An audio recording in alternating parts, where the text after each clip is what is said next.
dating during the COVID-19 pandemic, it's not simple, but it's definitely possible. A lot of people have really struggled during this pandemic. And so if you're feeling that way, just remember you're not alone. A lot of people out there, have been looking for more human connection during these past 18 months. The good news is that we have tools that can help you reduce your risk of either getting COVID or passing on COVID to other people.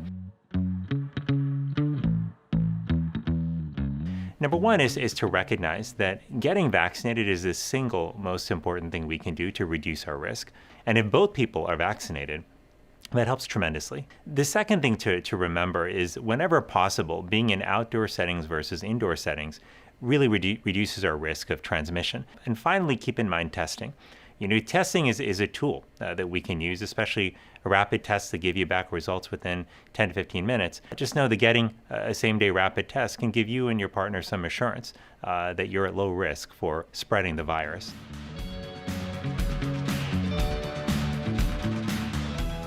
If you are feeling sick before a date, it's important to know that COVID-19 can present with many different types of symptoms, and you might have one of them. So for example, people with COVID often get a cough, or they can get a runny nose. Sometimes they may feel short of breath. Sometimes they may just feel incredibly fatigued.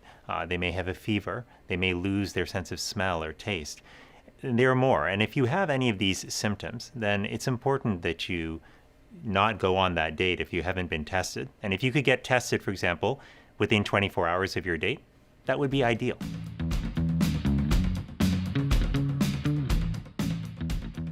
Figuring out when to go in for that first kiss is always a bit awkward. And what's particularly hard is asking questions in that moment. If you want to understand what somebody else's risk is, your partner's risk, there are a few things that are really helpful to know. Number one, are they vaccinated or not?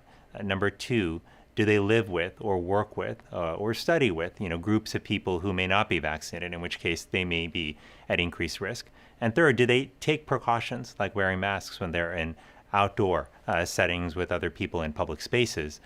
And then finally, if you're particularly concerned, you can always talk about testing as a tool.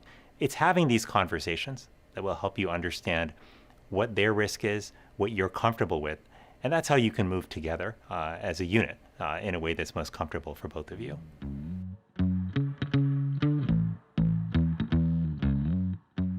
A lot of people are wondering how they can stay safe. They may have folks at home who are vulnerable. Maybe they have kids who are not vaccinated. Maybe they have a relative at home who's immunocompromised. Maybe they themselves have some health problems, and they might be wondering what kind of precautions they should take. So don't feel embarrassed to bring up quick questions about safety, because just know that a lot of people are thinking about this. First, everyone's got to ask these questions in the style that they feel most comfortable with. But the most important thing to do is to be respectful in the conversation and to ask open-ended questions, to solicit input, recognizing people may have different points of view on things. But if I was having the conversation, I might start off the conversation by saying, hey, look, I know that we're dating in the middle of a pandemic, and I have some questions and general concerns about safety that I wanted to talk through. Would that be okay? I'd love to, if we could talk a little bit about what safety measures we're taking in our own lives to reduce our risk of getting COVID, just so I have a sense. I think the last thing I would say is just to be mindful about judgment, right? Nobody wants to be judged for the choices that they make. We don't know their background and their history. So trying as much as possible to remain free from judgment, both in the content of what we say as well as in our tone and facial expression, is also really important.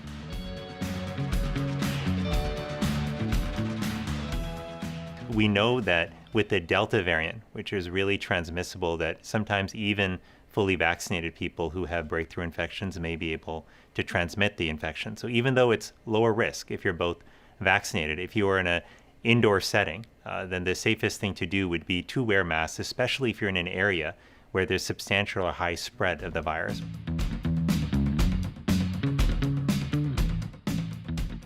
Yeah, so this is a really important question, and it gets to the point that all of us have different levels of risk because our circumstances are different.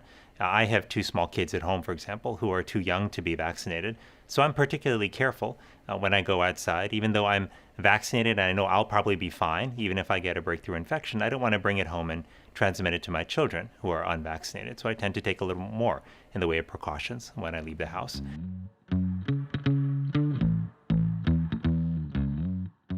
Number one, our relationships are still important. If anything, they're more important than ever. The pandemic has taught us that. So we don't have to give up on dating or relationships. We've got to pursue them.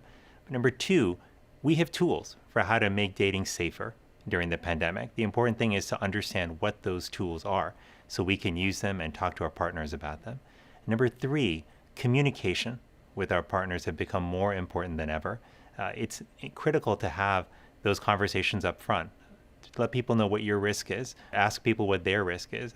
Understand what steps are being taken on both of your sides to help reduce risk so you can continue dating in a way that both of you feel safe.